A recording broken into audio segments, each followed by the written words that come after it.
Now, please do welcome the hottest, the cutest, lovely couple of the hour. Let's give it up for Kenneth and LMA, Mr. and Mrs. Miranda! Let's go! Let's go!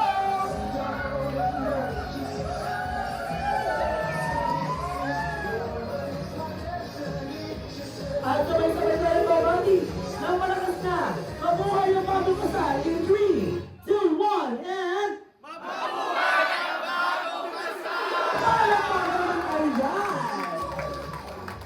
Gabay at tumutulong sa lahat ng sandali ng kanilang buhay. Huwag mo po silang pababayaan, aming Diyos. Ano man ang hinihiling nila sa iyong banal na pangalan. Sa ganito pong mga pagkakataon,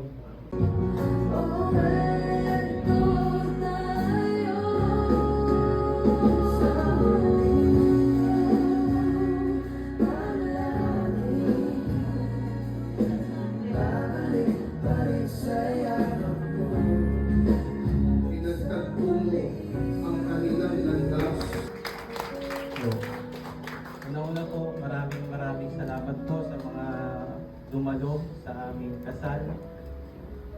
Talagang sobrang pasasalamat dahil nag-stay kayo hanggang ngayon. Sa time nyo na binigay sa amin, sa mga ninong-ninangs po, sa kamag-anak, sa mga kaibigan, sobrang salamat po. Ayun na, palakpakan natin si Mr. Miranda.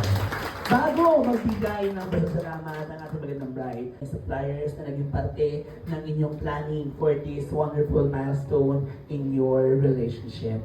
Muli, palakpakan po natin, Mrs. Miranda. Ayun, good evening po. Thank you so much po sa lahat ng nagstay sa aming wedding. Sa ninong-ninang po, sa mga parents, sa friends, sa family relatives. And thank you so much po sa JA, kay Miss Kim po dun sa aming photo booth. Sobrang hindi po kami nahassle sa araw ngayon. Ayun. Maraming salamat po talaga sa inyong lahat. Thank you po. Ayan. Hindi pa dyan nagtatapos ang lahat. Harapin po ang isa't isa at mukhang excited na si Ka Kenneth. Sa aking udyat, maaari mo nang ilapat muli ang iyong mga labi sa labi ng Ka Ella, Ka Kenneth. Ayan na. You may now kiss your wife. Palapakan mo natin. Sabay-sabay tayo magbilang. 10, 9, 8, 7, 6, 5, 4, 4,